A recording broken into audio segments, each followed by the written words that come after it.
शत्रुघ्न सिन्हा मौका मिलते ही मोदी शाह के खिलाफ बोलने से नहीं चूकते। एक ट्वीट कर उन्होंने इशारा किया कि बीजेपी में सब कुछ ठीक ठाक नहीं है। पार्टी के शीर्ष नेता मेल मुलाकात तो दूर, योगी से दुआ सलाम तक करना पसंद नहीं करते। हालांकि योगी अमित शाह की दिल्ली में हुई मुलाकात से इस तरह की अटकलबाजियों को विराम लगने की संभावना है। लेकिन समाजवादी पार्टी के नेता अखिलेश यादव ने भी एक ट्वीट कर बीजेपी के मजे ले लिए। उन्होंने कविता की शैली में कहा कि उत्तर प्रदेश ठहरा रथ भला कैसे हो गतिमान, पहिया धसा है यूपी में पर दिल्ली के हाथ में लगाम।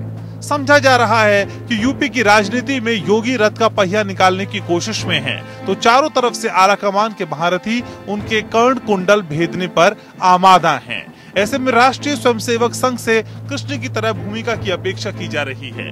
बीजेपी और आरएसएस भले ही कुछ कहें, लेकिन ये तय है कि पार्टी में अंदरूनी घमासान जारी है।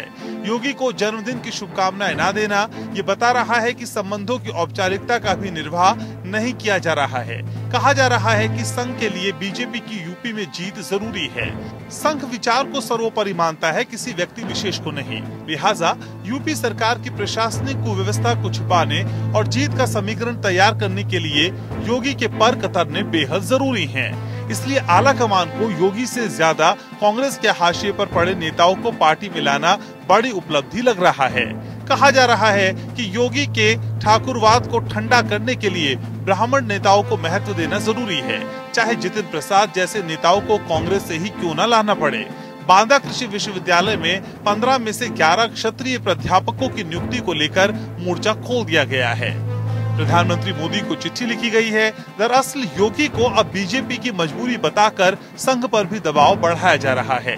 संघ को सिखाने की कोशिश हो रही है कि चुनाव रणनीति से जीता जाता है, विचारधारा से नहीं। इसलिए अब मुस्लिम चेहरों पर भी दाव लगाने की जरूरत बताई गई है। जाहिर है कि ये रणनीति योगी की छवि से एकदम उलट है। यानी योगी को प्रदेश के सर्वमान्य नेता के बजाय उग्र हिंदुत्व के अगुवा तक सीमित करने की कोशिश है। इसलिए योगी समर्थकों ने मीडिया के जरिए बताने की कोशिश की है कि गोरखनाथ मठ में योगी गोरखपुर के मुस्लिमों के साथ बैठक कर उनके अंदरूनी मसले सुलझाते हैं। वहीं विरोधियों ने मठ के आसपास के मुस्लिम परिवारों को वहां से हटने के दबाव की खबरों को हवा देने की कोशिश की। लेकिन दोनों ही तरीके से योगी की छवि को लेकर विवाद खड़ा करने की कोशिश हो रही है।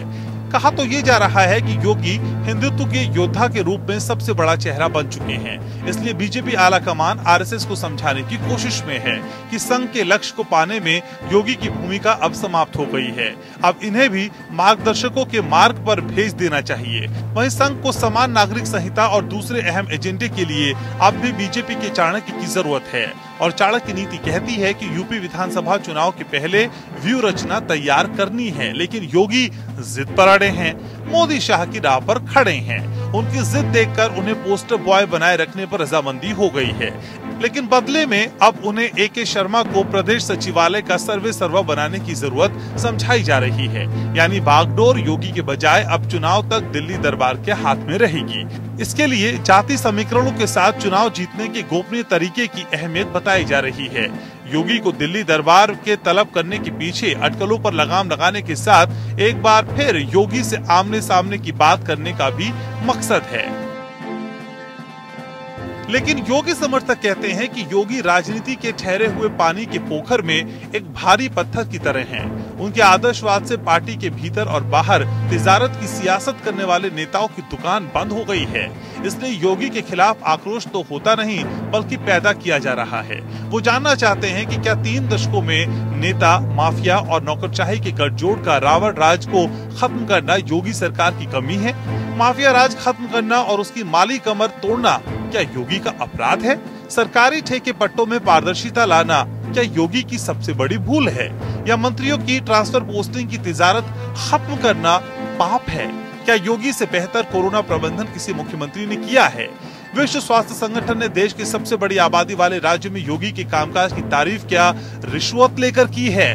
इसे आधी आबादी वाले महाराष्ट्र में कोरोना के कहर का असर सबको पता है। राजस्थान में वैक्सीन कूड़े में फेंकी गई, पंजाब में निजी अस्पतालों को बेची गई, लेकिन उत्तर प्रदेश में सबसे ज्यादा 3 करोड़ कोविड टेस्ट हुए। मई के मध्य तक दिल्ली में प्रति 10 लाख पर मौत का आंकड़ा 894 है, महाराष्ट्र में 591 और उत्तर प्रदेश में 63 है, जबकि यूपी की आबादी तीनों राज्यों में सबसे ज्यादा है।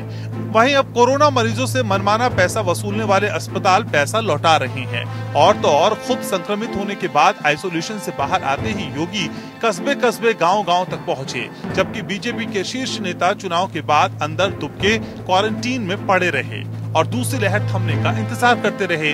योगी समर्थक संघ से पूछ रहे हैं कि ईमानदार होना, परिवारवाद से मुक्त होना, विचारधारा के प्रति समर्पण और सिद्धांतों से समझौता न करना क्या योगी जी की राजनीतिक भूल है? जबकि सच्चाई तो ये है कि योगीनाथ संप्रदाय से आते हैं, जिसके लिए समाज का हित हमेशा निजी स्वार्थ से ऊपर है। ऐसे में आदित्यनाथ सिर्फ पार्टी के लिए ही नहीं, प्रदेश के लिए भी बहुत महत्वपूर्ण है। बहरहाल अब संघ को समझना है कि उसे विचारधारा को तरजीह देनी है या सत्ता के लिए समझौते करना पसंद है। अंशुमान त्रिपाठी, APN।